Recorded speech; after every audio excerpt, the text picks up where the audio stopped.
call it the Joint Task Force on Banditry or something, yes. And serious inferno in the forest. Oh, yes. I saw that. Yes, yes. And report says... I think we have the film. It should about come up 200 or over 200 of them were, I mean, casualty. That is the inferno. This is the video released by the police themselves. You can see their logo at the background. But this happened Saturday. On Sunday, there was something more like a reprisal attack. At this time, from the bandit targeted at the Nigerian police divisional station there in Obajano, where we have Dangote Cement. Obajano is somewhere in between Kaba and Lokoja. If you are traveling by road, Kaba, Lokoja could also be Kaba, Okene Junction, Lokoja. But if you are not going through Okene Junction, yes. So it is Kaba, Lokoja, Obajano, Kaba. Yeah, if you're going through that particular route, that's where we're talking about. And the attack was on the police divisional station at the Obajano, where we have Dangote refinery. Dangote Cement factory. In fact, that's the factory there. Yeah. And the report that we got thereafter says no casualty on the part of the police. But one of the civilian JTF member lost his life. But on the side of the bandit, they said a lot of casualties, that they had to go away with the corpses of their members that were casualty in the gun battle between them and the Nigerian police force. I mean, we say kudos to the Nigerian police force, because the intention of the bandit when such attacks happen will be to come, disarm, kill, and steal arms and ammunition. But none of that happened. They were able to repel their attack, and the bandit had to retreat at some point. And the police have put up a statement even much earlier on Saturday that people should be vigilant. You see anybody with gunshots, wounds, someone behaving anything out of the ordinary. Yeah, I mean, that we should report to nearest police station. So we say kudos to the Nigerian government. Big fight against banditry in our country. Then I'm quite... maybe we should just rope this together. Since we lost a member on the side of the JTF, our fallen heroes. Yes, just merge the two together. Yes. The season is a period where we are remembering our fallen heroes, those who served at various peacekeeping operations, those who fought at the Nigerian Civil War in the late 60s, and of course those who of late have been fighting banditry, all sorts of threats to national security. For holding their own... for paying the supreme sacrifice. Yes, some paying the supreme sacrifice. It's a time really to remember and appreciate their contribution towards keeping Nigeria as one indivisible nation. Well, starting from the Kogi incident, I want to commend the joint members of the Joint Task Force against Banditry and Terrorism in Kogi State. We had a picture of the Kogi State Commissioner of Police, Naziru Kankarofi. That's although this is their headquarters in Abuja, which is an adjunct of the defense headquarters. These gentlemen have put in a lot and are putting in a lot, including the willingness to lay down their lives. The willingness, very strong one. Yes, to lay down their lives if necessary, to ensure that the rest of us remain safe. So this is an impressive development. So we do hope and pray that as Nigeria is on the 15th of January, when we will be commemorating the Armed Forces Remembrance. Now the Tinubu administration have added Celebration Day, that we are not just remembering, we are also celebrating them. That probably means now a lot of people will recollect. It's a grand finale, actually. Exactly. Because I think normally, no, it normally even starts as way back November 11th. That's when they start the launch of the emblem. The launch of the emblem. So it now continues until January 15th when they actually lay the wreath at the tomb of the unknown soldier. I think this is one of those ceremonies of those laying those. I mean, about just like Israel. Anytime I see these guys, I feel like I should join the military. But you tell me it's too late. Oh yes, just like it's too late for Israel to want to pick up football. Yes, I wanted to. It could be employed as a civilian staff anyway. No. I've heard no deceive me. This is it. So these people, we want to commend them for their gallant services, which in many cases has resulted in them laying down their lives in the service of the country.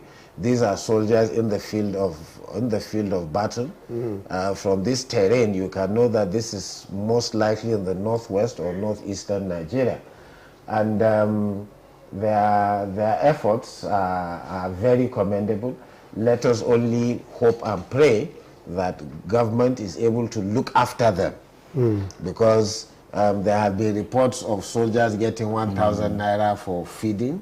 There have been reports of supply lines being blocked. There have been reports of inadequate drugs in service hospitals. But I think, well, Jide, you wanted to say something. Yeah, I was going to ask that we go on a break. We're not done with discussing the Armed Forces Remembrance Day, marched together with the incidents in Kogi that we were talking about. But we'll just take a break quickly. When we come back, we'll continue our discussions on the Armed Forces Remembrance Day, which will climax on the 15th, which is Thursday, like Abayomi said, with the laying of wreaths at the tomb of the unknown soldier. We've had prayers at the mosque. Yes, last exactly. Friday. Special church services, special church service as well. So we'll tell you more about that when we come back from this break. Don't go anywhere.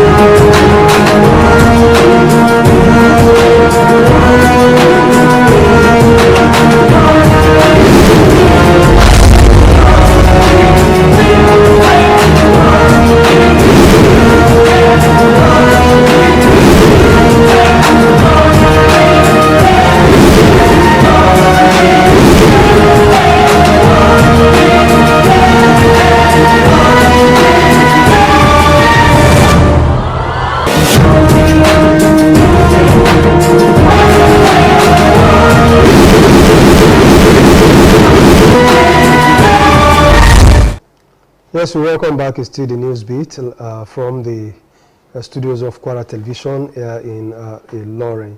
You're still on towards this day. We were talking about the Armed Forces Remembrance Day and the incident security issues around Lokoja Kaba Road, Obajana to be precise. And well, Abayomi, if you look at incidences of insecurity around in Kogi generally, well, maybe from the boundary, Kwara boundary. Well, I would look at it that from Kogi West to Kwara South, and because there is a link from the Eroku side to Patigi in Kwara North. So I would say the whole of the swath of land from Lokoja up to Patigi, which takes care of Koro, Eruku, Ishapa, up to Patigi. Don't forget that from Okiode, there is a road to, after Okiode, there is a community called Shagbe. From Shagbe, there is a road to Zambufu. That is one road that, apart from Mohammed Lawal, every administration in Kwara State has neglected. Mala Abdurrahman Abdurazak, you have done Ose Road. You have done Mayowa Road in Fati. A lot of roads that some people believe they will never see. You've done that. Shagbe Zambufu, Your Excellency, work on it, please. It's something that you will forever not be forgotten. Now, why Shagbe Zambufu is particularly important now is security. Because there is no proper road there, it serves as the place that the bandits run away through. But you see, once there is a proper road, although we've seen an attack on the major road from Isalu to Omana, but those are rare, you know. Yeah, so, this present attack is on a proper road too. Exactly. So, but you see, the police in Kogi did not say where they attacked, but wherever the bandits are, they will know that something has happened to them, something that was not happening before. And I know Israel will have more to say about the successes of the Nigerian security services, but it is necessary for the tempo of this pressure that the security services are displaying to be stepped up. It is also necessary for the welfare of the security services to be well taken care of. Radio Kwara headquarters in town, Broadcasting House, shares fence with the police barracks. I've said this before. Police A Division. Police A Division. Well, Police A Division barracks. Yeah. Now, inside that A Division barracks, there is a training school. The training school, the hostel for the trainees, the police recruits, is a Nyegi building, maybe of 1940 something. You can see that building, if a serious wind blow, it will scatter. No, we are talking about the physical structure. Yes, I'm talking of the physical structure. But you really can't tell in terms of facilities inside. There is no facility inside. Jide, I know I'm seeing it physically. You see, if you are by the fence of Radio Kwara, in the admin block, you will be seeing it. Don't be deceived. You've not been in before. Jide, I've been in. You see, you said you are seeing from Radio Kwara fence. Radio Kwara compound. Since you have said it that, I will now tell you that I've been in, because you see, since they constructed the flyover at Unity, access to cross the road and move into Radio Kwara has changed. You now, if you are coming, for those of us that don't have motor, you have to drop in one side, then walk around the flyover. Yes. Or like in the past where you just walk across. So as a result, I now pass through the A Division barracks. Okay, I'll ask them to put no turn off in there. If they put no turn off here, it will apply to their wives and children too. So it's not that they don't know. You get it? So, I mean, I passed through the place. You know, the first day I passed, I think it was on Ileya last year. I was not quite familiar with it, but I just I would end up at Police Road. So before I knew it, I stumbled upon the hostel. It is in a horrible state. And police recruits are easy to recognize. Blue shorts, canvas, white. That's even across all security, even the army. You understand? So I saw it physically. So later, I now realize, okay, this is the place I've been seeing across the fence from Radio Kwara. And the Radio Kwara fence with the A Division is a dwarf fence. It is not a... So their welfare needs to be looked after. And Israel, you are talking about Akwa Ibom, what you saw in the beautiful barracks there. It was a beautiful barracks. It was I'm asking you. It was just a mess. I mean, even I, as a copper, making some complaints, I was meant to believe that even some of the officers and soldiers, they had to renovate the blocks and apartments with their own money. One officer laments and said they had to spend over 400,000 renovating his own apartment, and all of that. So you see, true celebration is in welfare and in honor and in their pay, not in some parades and then laying of rates that is not benefiting anyone. That's ceremonial. That's the end of it.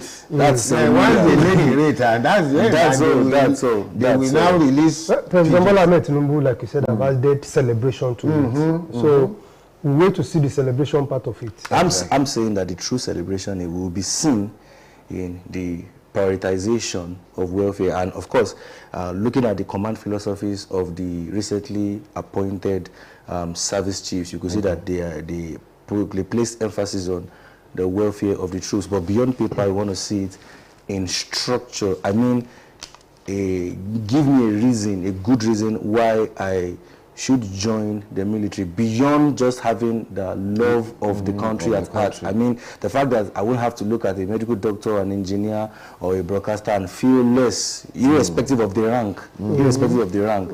So, and then also kudos to our first men for the success that we've been, recording consistently. It's a morale booster. I mean, if we win yesterday is a proof that I have what it takes to win tomorrow. And so consistently on the media handles of armed forces have been seen, beyond just headlines, photo proofs, video footages, and all of that. Borno State Operation Hadinkai recorded a massive success neutralizing a terrorist base. Also in Plateau State, I think Operation Enduring Peace now also a massive record. I saw the videos, and it's brought a lot of joy to my heart, saying that we are winning and we have what it takes, quoting the Honorable Minister for Defense now, General C.G. Musa, retired, that we can win this war. Kudos to our first men at Kogi State as well. It's a proof that they are not relenting and they are not resting. Even that we can win, we was forced to retreat, to withdraw that statement, to now say we will win. Godfrey Lakpabio are forced in to say that. You can't tell us we can. We will. But if he says we can, he's not wrong, because he has given the potential. There are many, but factors. You see, we will. That means Akpabio is going beyond those factors. Exactly. Now, whatever factors you are coming with, take it that it is given. It is given. Whatever it is you require. Whatever it is that you want, whatever it is that is required, whatever support you think you need, take it that all of that is given. If you get all of that, what will happen? And well, at the long run, let's see if... No.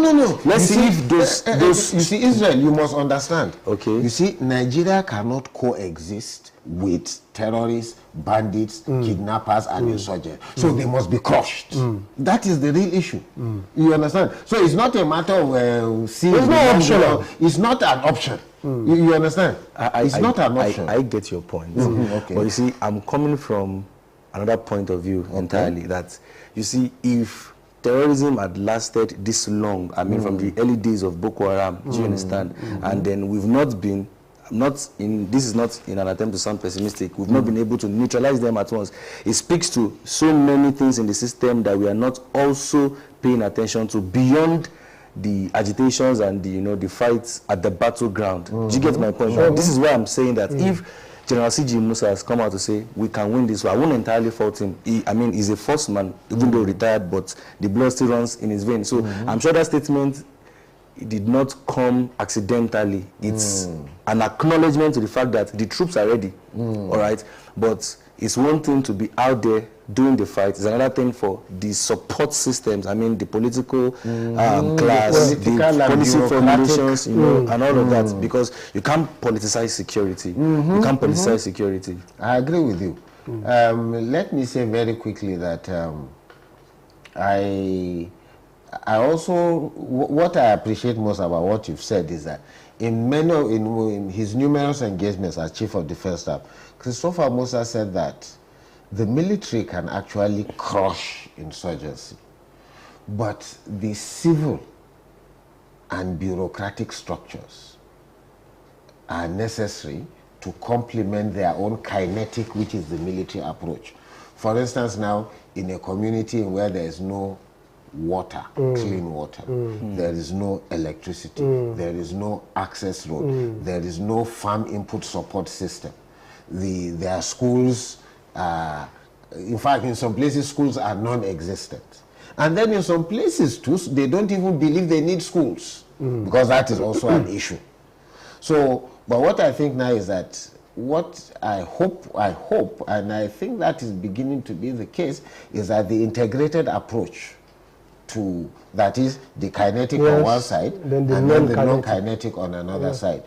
And the Borno State governor appears to be working on the non-kinetic approach reasonably well.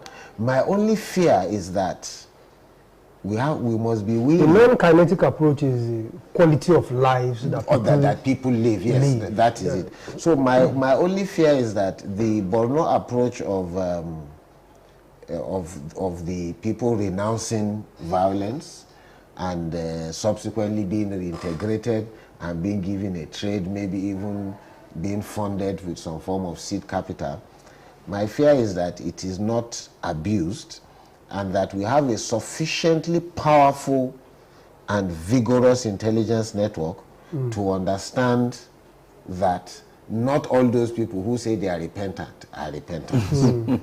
Because I read something today that already in Old Oyo National Park, of which a reasonable part of it is in Kwara State, particularly in Kayama and Barutin, that it is a heaven. The person even put figures, but I mean, someone like me, that would be going too far. But Old Oyo National Park is said to be a haven of bandits, insurgents, kidnappers, and terrorists. Then, Old Oyo National Park, if you look at the mineral resources map of Nigeria, there are a number of rare earth minerals. The rare earth minerals are the less common, but absolutely essential minerals for the ICT, like lithium. They say there's lithium. They say, the geological maps say that there's lithium in that general area. Now, if that is the case, and the person went as far as saying that each 100 kg bag of lithium is being moved by an Okada radar at the rate of 12,000 naira. I mean, he's saying that much. And that over time, bandits, mostly Boko Haram runaways, have so blockaded the illegal miners that any Baruba man who goes there will end up in a firefight. Now, from what we do know about satellite technology, drones, and mapping, there is absolutely no square inch or square centimeter of the world today that cannot be mapped. Even in places where there is vegetative cover, they can use infrared to track the existence of human beings, animals, and what have you through body temperature and heat emissions. And I do know that Nigeria has at least 3 categories of drones. There is the Chinese one, there is the Dubai purchased one. I don't know if it's manufactured in Dubai, but purchased in Dubai. And then there's the Pakistani one. Then in terms of air assets, the Tucano, well, they are not jets, they are turboprops. They are not jets. It is the GF-71 that they bought from Pakistan that is a jet. So the Tucanos can actually do aerial surveillance. They are not as fast as jets. So they can do aerial surveillance, they can do ground support. Then we actually can call upon our technical partners. The Nigerian Army has a space agency. So they can do aerospatial survey.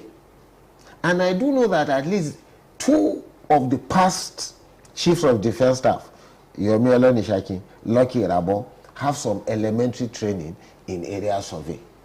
So, because that guy wrote with a lot of certainty. I mean, he was not afraid of being quoted, that the lithium is there. And he even attempted a population figure of the people that are inhabiting that area. So, and this lithium is a big thing. So we want to appeal to the authorities, the military authorities, the police, to please go there and wipe it clean. And this story of that terrorism cannot be eliminated, I think it doesn't hold water. Okay, let's move from there. Let's go up north, Kano. The governor of Kano State Abba Yusuf. There's been story of him moving from the NNPP to the APC. It was meant to move on the 5th of January. That didn't happen. Then we had the story that was going to happen on the 12th, which was Monday. That didn't happen as well too. But the information we have is not about if, it's about when. So almost certain that all of that will happen. And I said, reports says the reason for it not happening yet because he's been making consultations with some National Assembly members. I think he wants to get as many as possible on the train to Abuja to say, Baba, here we come. We are now APC. On your mandate, we shall start.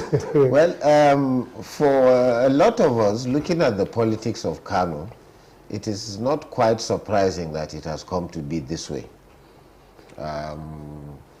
First of all, the NNPP, its presidential candidate, Rabiu Musa Kwankwaso, who is the kingpin of Kano politics, has fallen out with the leadership of the party. And de facto, Kwankwaso has been expelled from NNPP as we speak now. So, and then there are also two factions of the national leadership of NNPP.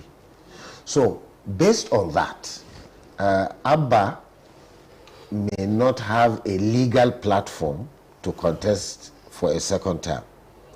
And I do not know any Nigerian governor that has ever refused a second term. So, for all practical purposes, Abba needs a platform to contest for a second term. Now, if you now look at the way that the APC has been moving, while I don't believe Nigeria will ever become a one-party state, but we will have a majoritarian one party. So Abba wants to contest. And about me, yes. I'm sure this will not last 2027. After 2027. You mean the APC? Yes, majority? the bandwagon. You see? Yes. I don't see that happening. I mean, yes. the defection has been so massive. I mean, I think APC should have at least 30 states now. About that. Israel. After 2027, you will see what will happen. What other parties are we supposed to expect? Look, hold on, wait. What makes you think that there will even be a PDP in the 2027 election?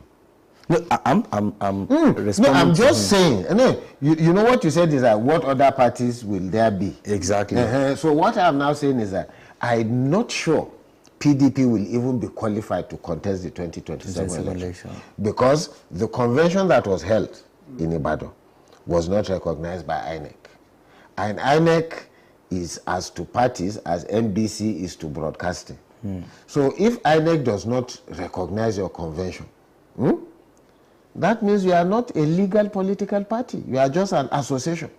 So that is one. It is in that, the same thing applies to NNPP, since there is a contest as to who is in charge of the party. Yeah. The same thing applies to Labour Party. Yeah. And I strongly believe that ADC have been able to probably resolve their own crisis. No, I think the original owners of ADC, I think they've been able to. No, their price tag was taken care of. What do you mean their price tag was taken care of? Transactional politics. See, except we want to deceive ourselves, Nigerian politics is transactional. Fundamentally, it is not ideological. I don't believe any Nigerian will be holding something and he will just stand up and say, I give you, without taking anything in return. It's on that threshold that I believe that we may not necessarily have a functional existence of other political parties aside APC. Exactly. After post-2027 elections. So big that at the end of the day, that it will crash. It will start disintegrating. No, but that was what happened to PDP. Is that? PDP at some point pride themselves as the largest party in Africa. Yeah. So where is the PDP today? Well, the problem I even had with the PDP is that, you see, I believe the PDP had no philosophical basis. It was simply a vehicle to assuage or to help the Yoruba people wipe out their tears as a result of the disappointment of June 12, 1993. Correct. So, and in my opinion, some two people, incidentally, both of them retired generals coming from the same town, Babangida and Abdul Salam, felt that, look, what can we do? So they got their friends together. Don't forget, I mean, they are Nigerians and they are highly connected. So they got their friends together, form a political party. And since politicians at any point in time, they want to capture power. So the politicians came out. But it was clear that their preferred candidate was one man called Olusegun Obasanjo. So I describe PDP as a feeding bottle party. So the feeding bottle is now empty. That's a strong word. Yes. You know, so the feeding bottle is now empty. And the two men that fundamentally stood as pillars for that party to emerge as the ruling party in Nigeria, the two of them are old. Their vitality. Is it about being old now, or they careless any longer? They just... well, if they are interested, they will still be interested, and they will have some people at the helms of affairs. Well, you see, the fact is that because they did, those people went into those parties essentially on the directive of their masters. But mission accomplished. What they set out for. Exactly, they've been able to achieve it. Whatever happens to the party. They have pacified Yoruba people. They have elevated their boss from the humiliation their colleague subjected him to. That is, their colleague Abacha subjected their boss Obasanjo to humiliation. I mean, they can't bring back the senior Yar'Adua. So Obasanjo was now brought out of oblivion, which was the jail from prison, and made him head of state, and he did his own best. That's the story of Joseph as well, too. Well, that's a nice place to end it today's edition of your program. At the news beat, a brand new episode will come your way next time. Must say a very big thank you to you guys, Abayomi Adeniji and Israel Okedoyin, for being part of it. And to all the guys behind the scene, a very big thank you to you as well, too. We'll do it again next time. Until then, enjoy the rest of your day, and bye for now.